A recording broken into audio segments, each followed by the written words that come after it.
learn to work harder on yourself than you do on your job. If you work hard on your job, you'll make a living.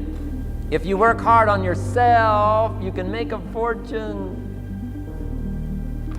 If you would have known me at age 25, you would have said, Jim Rohn's a hard worker. I'm the guy, I don't mind coming a little bit early, staying a little bit late, I don't mind that. You'd have said, well, Jim Rohn's a hard worker. You say, well, how come he's got pennies in his pocket and nothing in the bank and behind on his promises? Well, I was a hard worker, but I was working hard on my job, not on myself. And start this whole process of personal development, work on yourself, make yourself more valuable to the marketplace. I'm telling you, you can so dynamically change your income if you'll start working harder on yourself than you do on your job. Now, here's two of the basic laws. The first one is the law of use. And it goes something like this. Whatever you don't use, you lose. Lack of use causes loss. If you tie your arm to your body, leave it there long enough, you'll never use it again. The only way to keep the use of this arm is what?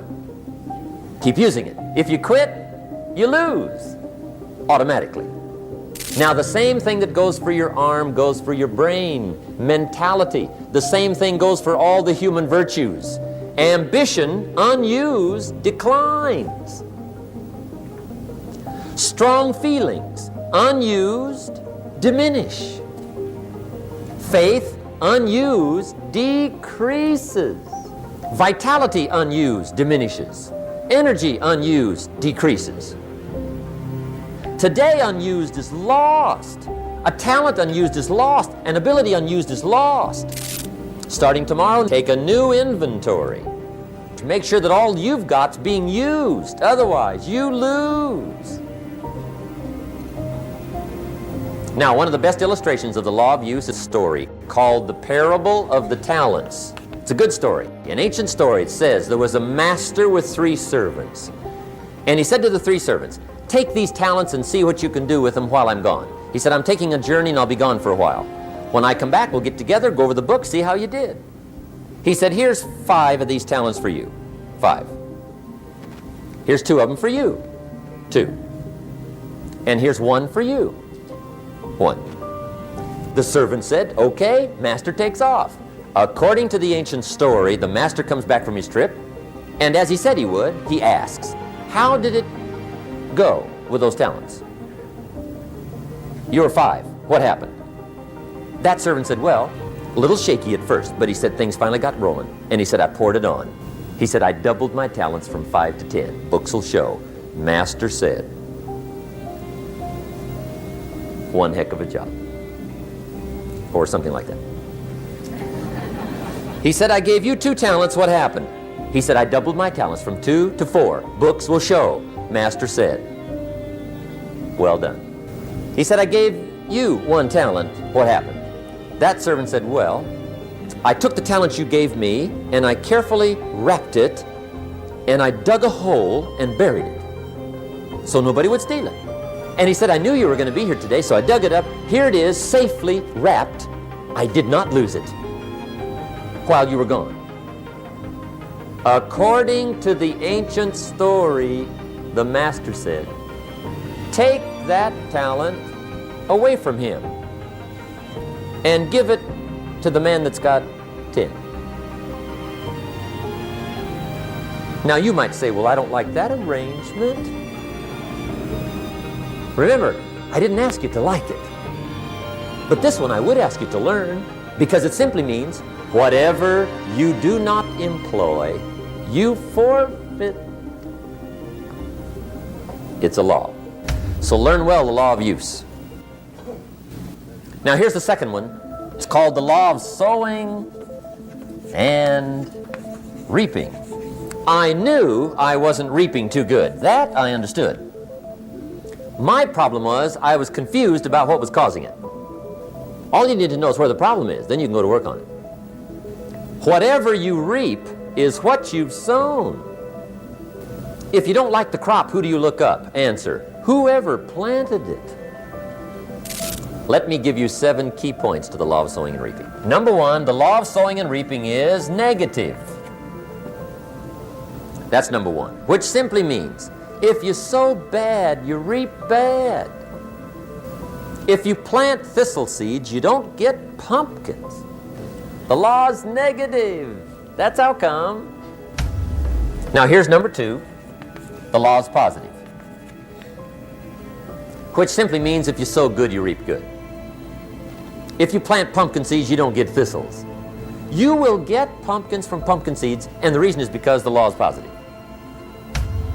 Now here's number 3.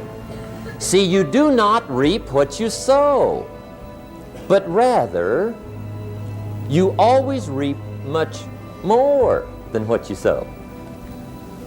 So the third key word is more. On the negative side it said, if you sow to the wind, you reap the whirlwind. So you've got to get ready for that, or you will be naive. But now it also works positive. If you plant a cup of corn in the spring, come fall, you could well get a bushel for the cup. It's called one of life's better deals. Guy says, well, yeah, I'll figure out how that works. You could get rich. That's right. That's right. Then how come more people aren't wealthy? They don't study much sow and reap. Here's number 4. Fourth key to sowing and reaping. There are many ways to sow and reap. There's many ways to change your life. There's many ways for financial independence. There's too many libraries. There's too many classes. There's too many seminars. There's too much training here not to do well. There's too many ways. So find you some ways. There's plenty. Key to sowing and reaping, or 5.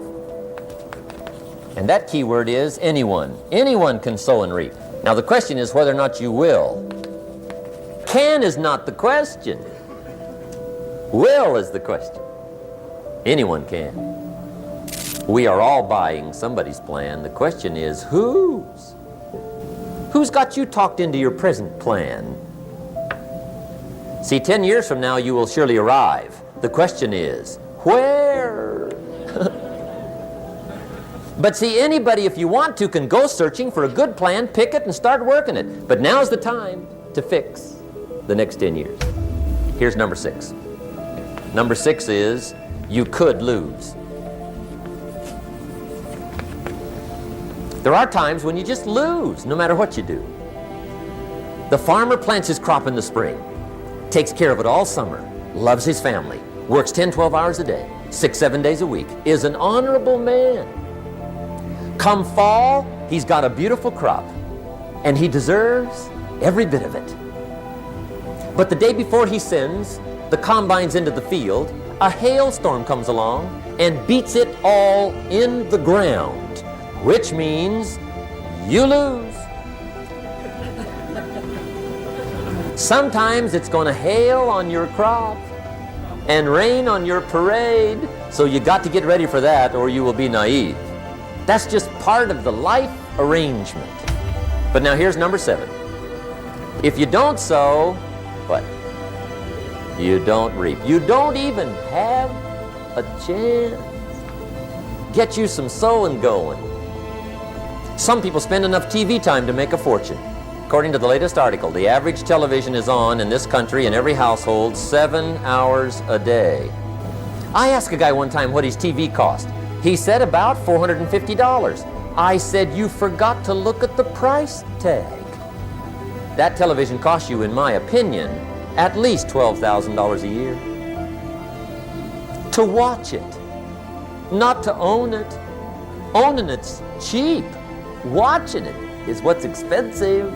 And I said, hey, $12,000 a year is too much to pay to watch TV. That's too much.